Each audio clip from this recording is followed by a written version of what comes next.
switching gears a little bit. I know when we had you on a few different times, you spoke about gold, and we see gold is done tremendously well as an investment, especially since the election. Had a tremendous run up.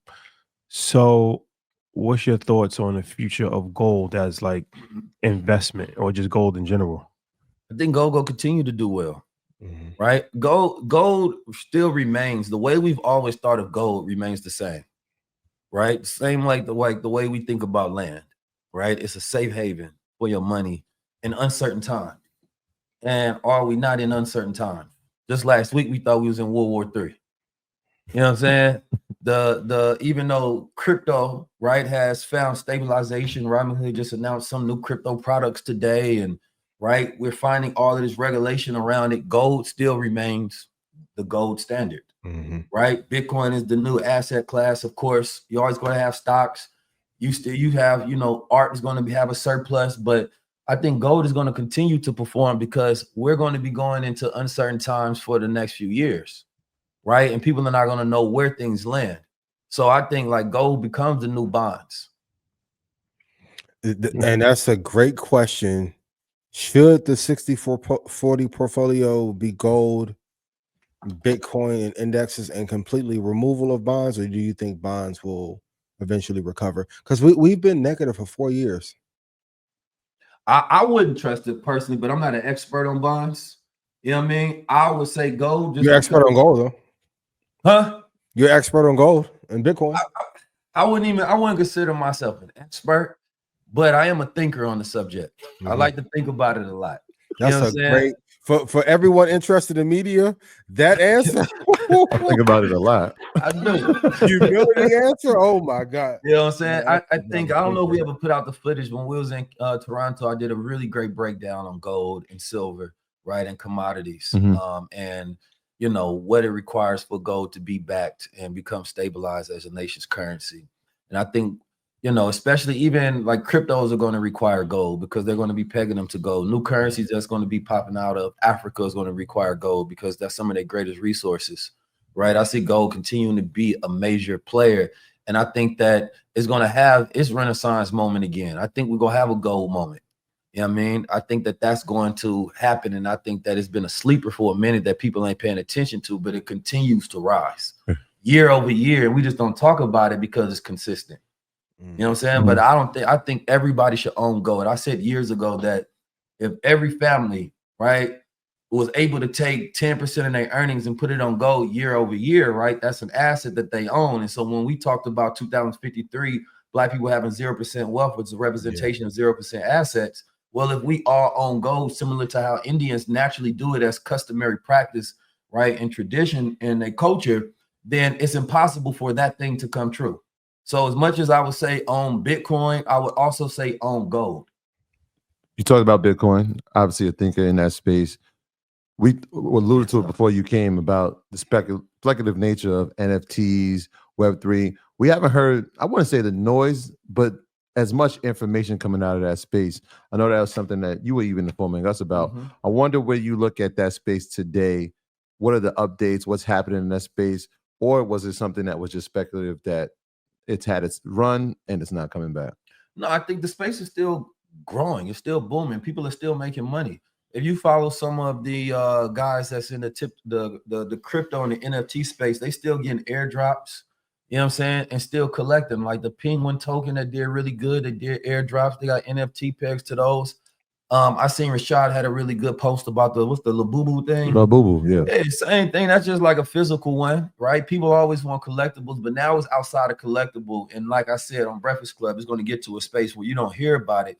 And it's just going to be how they're using it. Like Prada is using NFTs in all their bags, right? For it to be verifiable on the blockchain. And they've been doing that for several years, right? So at one point in time, it was a shiny thing and everybody was jumping on it because it's a trend.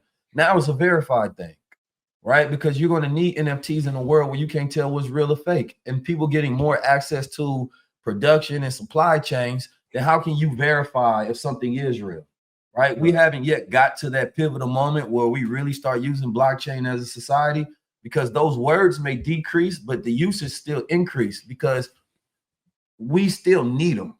right? How can you verify what's real anymore? Yeah, the use case is there, but the timing of it might be off. Yeah, but actually, I would think like it's a convergence moment where all those things happen. You got AI, you got blockchain, you got crypto, you got Web3, you got metaverse. None of those things are going to disappear. All those companies right now are still building for each one of those things. Mm-hmm. You know what I mean? Right? You think they still building all these headsets, AR, VR, but they right now the focus is so much heavily on AI. It's the buzzwords that's taking up the feed. Right. But when that settles, you still need the NFTs, the SBTs, the government is using them. You know what I'm saying?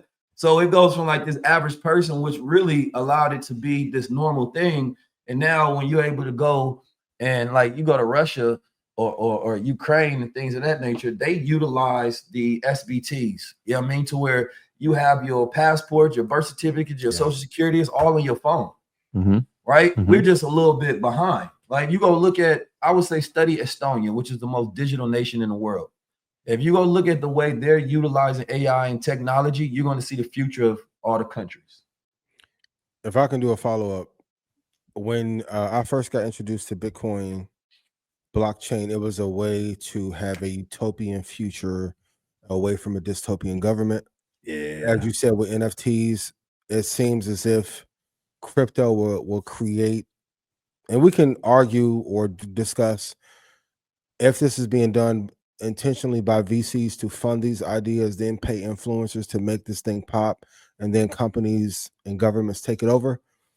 But when will anything in crypto go back to being decentralized? Because I remember when I first was talking about the banks taking it over, like even shout to Vlad, Robinhood, but they announced their stablecoin project, and I'm like, 6 years ago, this would have been the antithesis of what you wanted from crypto.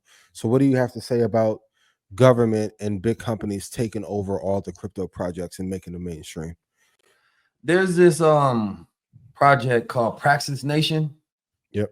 And Praxis Nation is something that everybody should go look at, right? And it's essentially you kind of get into creating these new digital cities, and then the digital cities turn into physical cities, and they're utilizing the blockchain, right? And they're utilizing accumulation of assets from their digital communities to build out these new cities, right? And so I think what's happening is that people are not using it for its right reason. Now you can still, like right now, what's stopping any one of us or anybody from saying, let's collectively take money, put it into a crypto, right? Put that into a DAO, and we vote collectively on what piece of land we want to buy, and then what new city we want to put on top of that. The answer is nothing, right?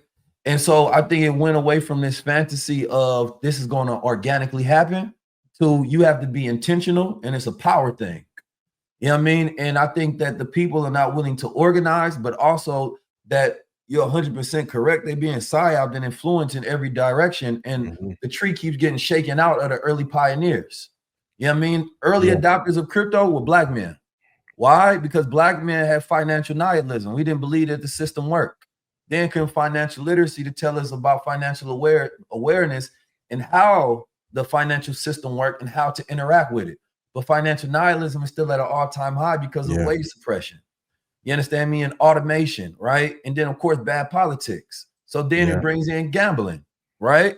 So now here comes the gambling, which is the antithesis towards investment.